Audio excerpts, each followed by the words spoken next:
Hello नमस्कार साथियों। देखिए, जो हमारी आर ओ की सीरीज चल रही है उसके अंतर्गत आज हम आप लोगों को दूसरा चैप्टर पढ़ाएंगे, ठीक है ना। तो आर ओ की जो सीरीज है उसमें हमारा जो सेकंड चैप्टर उसका नाम क्या है, पृथ्वी की भूगर्भिक इतिहास, ठीक है ना। देखिए, आपको डेली आपको एक टॉपिक आपको क्लियर कराएंगे और ये जो क्वेश्चन आपका टॉपिक होगा ये लेटेस्ट पैटर्न पर आधारित होगा। ये नहीं कि बहुत ऊपर ऊपर आपको फैक्ट फैक्ट हटा दिया जाए। देखा होगा आप लोगों ने पीसीएस का जो 2024 का जो एग्ज़ाम था अभी हुआ है 22 दिसंबर, कितना मतलब डिफ़िकल्ट और मॉडरेट करके आया था, है ना। बहुत ये नहीं कह सकते कि उसमें तो हम लोग डिटेल में जब तक नहीं पढ़ेंगे तब तक काम नहीं बनेगा। तो हम आर को लेटेस्ट पैटर्न के हिसाब से पढ़ रहे हैं पूरा, मतलब विधिवत तरीके से हर चीज़। देखिए, इसकी जो पीडीएफ है हमारे टेलीग्राम ग्रुप पर उपलब्ध है, ठीक है ना। टेलीग्राम ग्रुप पर उपलब्ध है, वहाँ पर आप लोग क्या कर सकते हैं, देख सकते हैं। तो यहाँ पर हम लोग देख लेंगे जो हमारी पृथ्वी की भूगर्भिक इतिहास है। हमारी पृथ्वी की आयु कितनी है, 4.6 अरब वर्ष है, ठीक है ना। अब देखिए, पृथ्वी पर सबसे प्राचीन चट्टानी नमूनों के रेडियोधर्मी परीक्षण से उसके 3.4 बिलियन वर्ष पुराना होने का पता चलता है। जैसे क्वेश्चन आ जाए रेडियोधर्मी से कितना पृथ्वी पुरानी है, तो 3.9 बिलियन वर्ष पुरानी है। पियरे क्यूरी और रदरफोर्ड ने इसके आधार पर पृथ्वी की आयु को 2 से 3 अरब वर्ष अनुमानित किया है। यहाँ तक हमने समझ लिया। उसके बाद देख सकते हैं पृथ्वी के भूगर्भिक इतिहास की व्याख्या का सर्वप्रथम प्रयास फ्रांसीसी वैज्ञानिक कांटे दी अफन ने किया था। आ गया। वर्तमान समय में पृथ्वी के इतिहास को निम्नलिखित कालखंडों में विभक्त किया गया है। जैसे कालखंड कौन कौन से होते, इरा, ये महाकल्प होता है, ये सामान्यतः सबसे बड़ा कालखंड है इरा। उसके बाद आ गया इपोच। इपोच महाकल्पों के पुनः युगों को विभक्त किया जाता है, जिसमें प्रथम, द्वितीय और तृतीय तथा चतुर्युग के क्या हैं आपके शामिल हैं। उसके बाद आ गया शक या कल्प पीरियड। प्रत्येक युग के छोटे छोटे शक अथवा कल्प में विभाजित किया गया और प्रत्येक शक की कलावधि निर्धारित की गई है तथा जीवों और वनस्पतियों के उद्भव पर भी प्रकाश डाला गया है। देखिए, आपको केवल याद रखना है कि कितना सबसे बड़ा काल महाकल्प, उसके बाद इपोच, उसके बाद पीरियड। आ गया ना, ये ध्यान रखना। तो यहाँ पर जो मैप है उसको मैं आपको दिखा देता हूँ थोड़ा मिनिमाइज करके। देखिए, जो हमारा ये काल है ये 5 भागों में विभक्त है। मैंने बताया था ना, 1, 2, 3, 4 और 5। अगर हम बात करें यहाँ पर देखो, ये हमारा क्या है, यहाँ पर आपका महाकल्प है इरा, उसके बाद इपोच, उसके बाद पीरियड, उसके बाद यहाँ पर ईयर वगैरह दिया हुआ है। तो जो महाकल्प है इसको 2 भागों में, आद्य महाकल्प इजोइक और प्री पैलियोजोइक या आपके एल्गानी में बांटा गया है। युग में इसमें नहीं डिफाइन किया गया, और शक में इसमें आपने देखा होगा आर्कियन युग और प्री कर्मियन युग आपने आ गया ना। उसके बाद देखो दूसरा आ जाता है पैलियो, महाकल्प आ गया ना इधर। उसके बाद पैलियोजोइक और यहाँ पर क्या है, महाकल्प है। इसमें प्रथम युग में इसको 5 श्रेणियों में बांटा है, कैम्ब्रियन, आर्डोविसियन, सिल्यूनियन, डिवोनियन, कार्बेनिफेरस और पर्मियन। तीसरे में हमने देखा होगा महाकल्प में जो और आता है आपका मेसोजोइक और आपका आ गया महाकल्प। तो यहाँ पर द्वितीय युग में ट्रियासिक, जुरासिक और क्रिटेशियस। उसके बाद चौथे में हम पढ़ेंगे इसमें से सेनेजोइक महाकल्प। तो इसमें तृतीय युग में आ गया इयोसीन, ओलिगोसीन, मायोसीन और प्लायोसीन। और नियोजिक में आपने देखा चतुर्थिक युग आ जाता है, इसमें प्लीस्टोसीन और होलोस्टीन आ जाता है। देखिए, यहाँ पर एक एक कल्प के बारे में हम पढ़ेंगे। जैसे आद्य महाकल्प आ गया, तो आद्य महाकल्प यहाँ पर देखिए हम लोग मैप से देख लिया। अब यहाँ पर पूरी डिफाइन करेंगे इसको, आद्य महाकल्प को। देखिए, जो आद्य महाकल्प है, ठीक है ना, उसको आर्कियन और प्री कैम्बियन 2 भागों में क्या किया गया था, बांटा गया। देखिए, मैं यहाँ पर बता दिया आर्कियन और ये आ गया ना पूर्व कैम्बियन युग में बांटा गया था। अब देखिए, आद्य महाकल्प के जो भाग होते हैं, ठीक है ना, आर्कियन कल्प और प्री कैम्बियन कल्प। तो आर्कियन कल्प में क्या रहता है, जीवाश्मों का अपूर्णता अभाव रहता है, ये ध्यान रखना है। जबकि इसमें क्या हो जाता है, प्री कैम्बियन में महासागरों में रीढ़ विहीन जीवों की क्या हो जाती है, उत्पत्ति हो जाती है, ठीक है ना। अब एक चीज़ समझिए, जो आर्कियन कल्प है, आर्कियन कल्प में क्या कहते हैं, इस कल्प के जीवों के जीवाश्मों का पूर्णता क्या रहता है, अभाव है। इस आर्कियन कल्प में ना गए, इसलिए इसे प्रागजैविक या एडोक कल्प भी कहते हैं। इन चट्टानों में ग्रेनाइट तथा नीस की प्रधानता, ये इंपॉर्टेंट पॉइंट है आर्कियन में, जिनमें लोहा और सोना पाया जाता है। इसी काल में कनाडियन वस्फेनोक्स एस्केडियन शील्ड पर्वत का क्या होता है, निर्माण होता है। याद हो गया। उसके बाद हम प्री कैम्बियन देख लेते हैं। देखिए प्री कैम्बियन जो कल्प है आर्कियोजोइक तथा प्रोटीरोजोइक महाकल्प में सम्मिलित रूप को क्या बोलते हैं, प्री कैम्बियन कल्प कहा जाता है। इस कल्प में रीढ़ विहीन जीवों का प्रादुर्भाव हो गया था। इस कल्प में गर्म सागरों से मुक्तः नर्म त्वचा वाले रीढ़ विहीन जीव पाए जाते थे। ये बहुत बार पूछा गया है कि सबसे पहले जीवन की उत्पत्ति कब से मानी जाती है, प्री कैम्बियन कल्प से, वो भी आपके रीढ़ विहीन जीव पे। यद्यपि समुद्रों में रीढ़ युक्त जीवों का भी प्रादुर्भाव हो गया था, परंतु स्थलीय भाग में क्या थे, जीव नहीं थे। तो हमने दोनों के बारे में समझ लिया, आर्कियन कल्प, प्री कैम्बियन में। आ गया ना समझ में। उसके बाद हम लोग आगे देखते हैं। एक चीज़ समझो, जो भारत में प्री कैम्बियन कल्प में ही अरावली पर्वत और धारवाड़ क्रम की चट्टानों का निर्माण हुआ था। अब हम देख लेते हैं पुराजीवी महाकल्प। पुराजीवी जो महाकल्प है, इसमें आप समझिए, हाँ, इसे प्राथमिक युग भी कहा जाता है। इस महाकल्प को 6 शकों में विभाजित किया गया था। अब 6 शक कौन से हैं, कैम्ब्रियन, आर्डोविसियन काल, सिल्यूरियन काल, डिवोनियन काल, कार्बेनिफेरस काल, पर्मियन काल। ये हमने इसमें से देख लिया। अब एक एक के बारे में डिफाइन कर लेंगे। कैम्ब्रियन काल बहुत हल्के हल्के से पढ़ेंगे। कैम्ब्रियन काल क्या बोलते हैं, इस काल में पहली बार स्थलीय भागों पर समुद्रों का अतिक्रमण हुआ था। प्राचीनतम औषधि शैलों का निर्माण कैम्ब्रियन रूप में ही हुआ था, ठीक है ना। अब देखो भारत में जो विंध्य पर्वत श्रेणी का निर्माण इसी कल्प में हुआ था, कैम्ब्रियन काल में, ये ध्यान रखना, ठीक है ना। और एक चीज़ समझिए, पृथ्वी पर इसी काल में सर्वप्रथम वनस्पति तथा जीवों की उत्पत्ति हुई। देखिए इसमें 2 टर्म आते। कैम्ब्रियन काल में पृथ्वी पर सबसे ज़्यादा जीवों की उत्पत्ति मानी जाती है। ये जीव बिना रीढ़ हड्डी वाले थे और इसी समय समुद्रों में जीवों की उत्पत्ति हुई थी, ठीक है ना। अब देखो इससे पहले आपने यहाँ पर देखा होगा, प्री कैम्बियन काल में यहाँ पर गर्म त्वचा वाले जीव पाए जाते थे, कहाँ पर, समुद्रों में। लेकिन यहाँ पर क्या है, आपके कैम्ब्रियन कल्प में क्या हो गया, प्री कैम्ब्रियन मतलब कैम्ब्रियन काल के पहले का काल, यहाँ पर जीवों की हड्डी का क्या होने लगा, निर्माण होने लगा। अब देखो दूसरा हम देख लेते हैं, आर्डोविसियन कल्प। इस कल्प में समुद्र के विस्तार में उत्तरी अमेरिका का आधा भाग डूब गया, जबकि पूर्वी अमेरिका टैकोनियन पर्वत निर्माणकारी गतिविधियों से क्या होता है, प्रभावित होता है। इस कल्प में वनस्पतियों का विस्तार हुआ तथा रेंगने वाले जीवों भी उत्पन्न हो गए, जबकि स्थल भाग अभी भी जीवहीन था, ठीक है ना। अब देखिए सिल्यूरियन कल्प हम लोग देख लेते हैं। सिल्यूरियन कल्प में देखिए, इसकी पीडीएफ मैं अपने टेलीग्राम ग्रुप पर भेज चुका हूँ। सिल्यूरियन कल्प में रीढ़ वाले जीवों का विस्तार मिलता है, इसलिए इसे रीढ़ वाले जीवों का काल भी कहते हैं। यहाँ तक हमने देख लिया। इस कल्प में वनस्पतियों का विस्तार हुआ तथा समुद्र में रेंगने वाले जीव भी उत्पन्न हुए, जबकि स्थल भाग अभी भी क्या रहा, आपका जीवविहीन रहा, ठीक है ना। वनस्पतियों का है, जीवों का नहीं है, ये ध्यान रखना आप लोग, ठीक है ना। अब देखिए इस कल्प में कौन से कल्प की बात चल रही है, हमारा सिल्यूरियन कल्प, ये ध्यान रखना आप लोग। सिल्यूरियन कल्प में जीवों का विस्तार मिलता है। स्थल पर पहली बार पौधों का उद्भव सिल्यूरियन काल में होता है।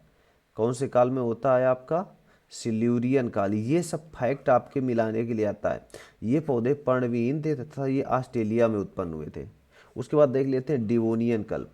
डिवोनियन कल्प में हम लोग देखेंगे, इस कल्प में पृथ्वी की जलवायु समुद्री जीवों विशेषकर मछलियों की सर्वाधिक अनुकूल थी, ठीक है ना। डिवोनियन कल्प में इसी समय शार्क मछली का आविर्भाव हुआ, अतः इसे मत्स्य युग के भी नाम से जाना जाता है। इस समय उभयचर जीवों, एम्फीबियंस तथा फर्न जनजातियों की क्या होती है, उत्पत्ति होती है डिवोनियन कल्प में। उसके बाद हम लोग देख लेते हैं कार्बेनिफेरस काल। जो कार्बेनिफेरस काल है, इस काल में 100 फीट ऊंचे पेड़ उत्पन्न हुए, इसलिए इन बड़े वृक्षों को ग्लोस्टेप्सिस वनस्पतियों का काल कहा जाता है। इसी समय रेंगने वाले जीवों का स्थल पर आविर्भाव हुआ।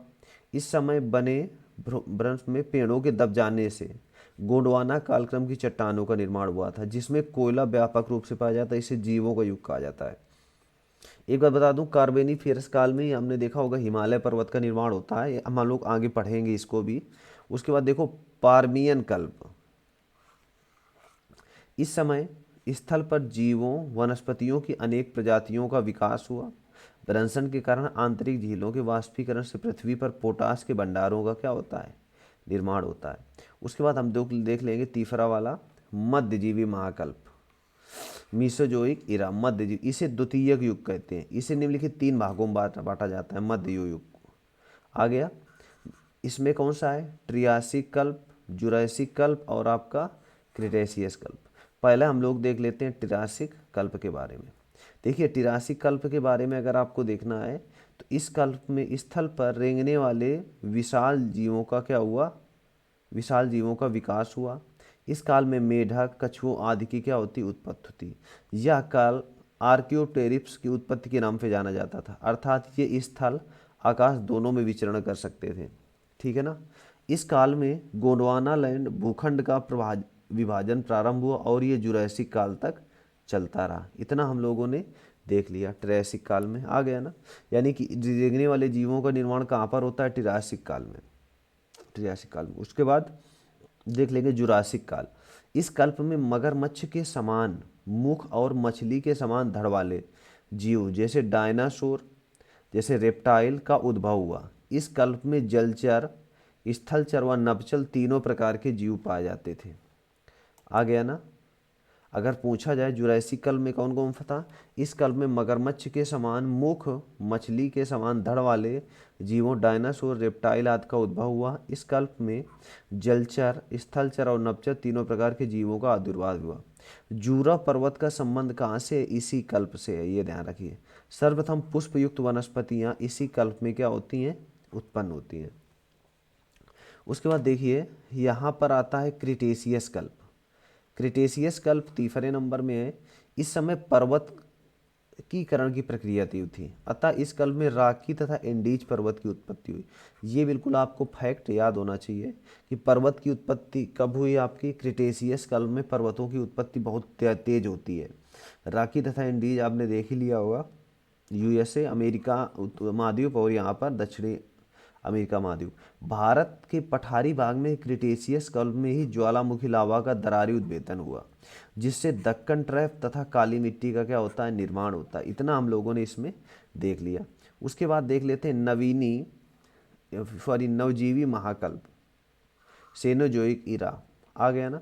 पहले हमने देखा इपोज, फिर इरा, फिर उसके बाद देखेंगे पीरियड। इस कल्प को तृतीयक या टर्सरी युग भी कहा जाता है। इसमें निम्नलिखित 5 कल्पों में क्या किया गया, इसको विभाजित किया गया है।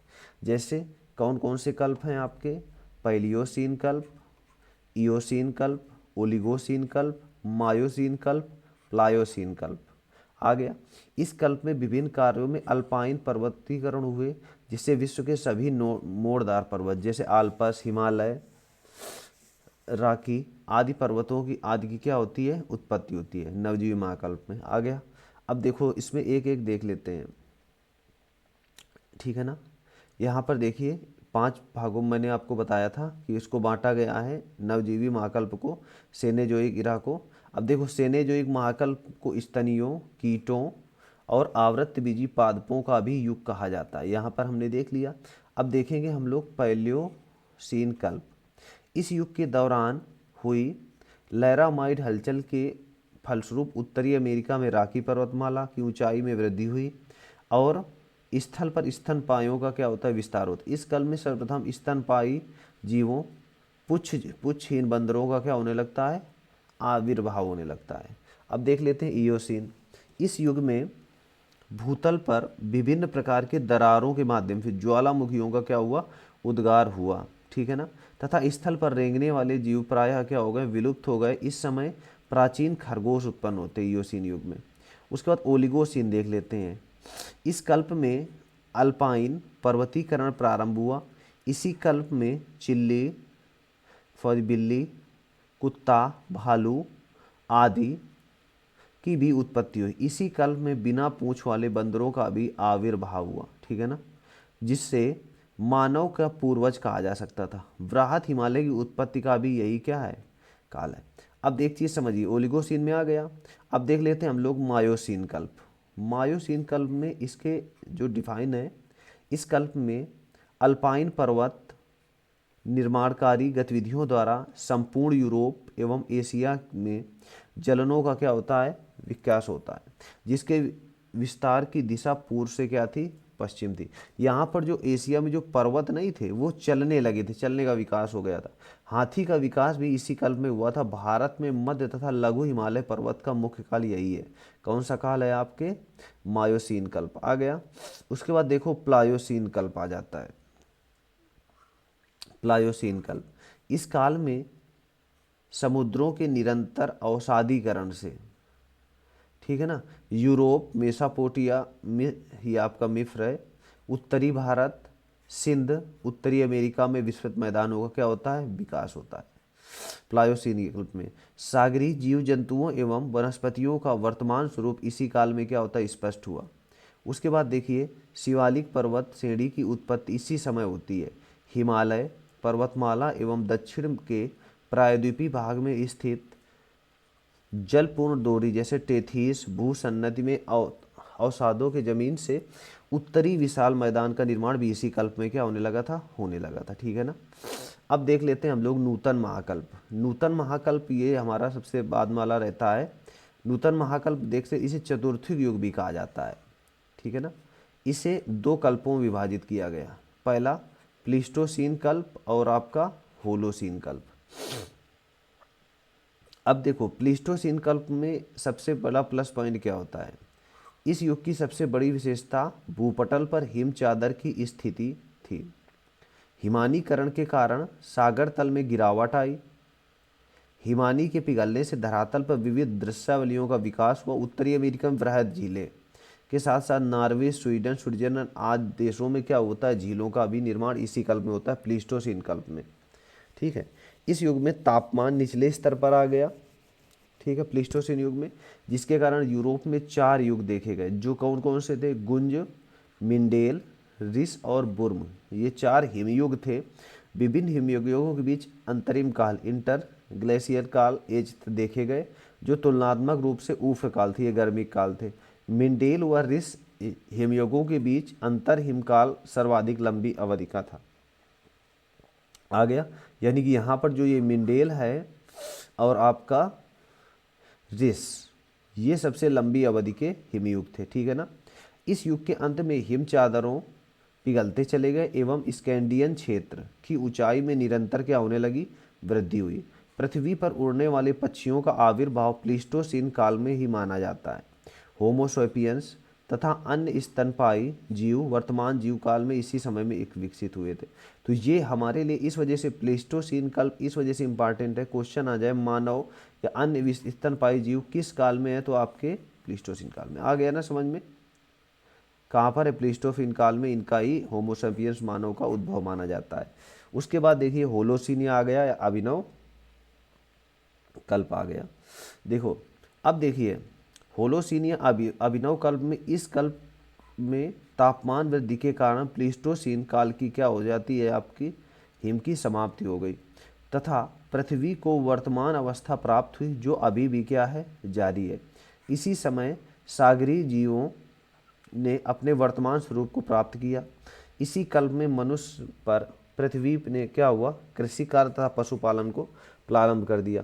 यह अभिनव कल्प माना जाता है। देखिए 2 टर्म आते, होमो सेपियंस का निर्माण किस काल में होता है? तो ये आपको ध्यान रखना है, प्लीस्टोसीन काल में।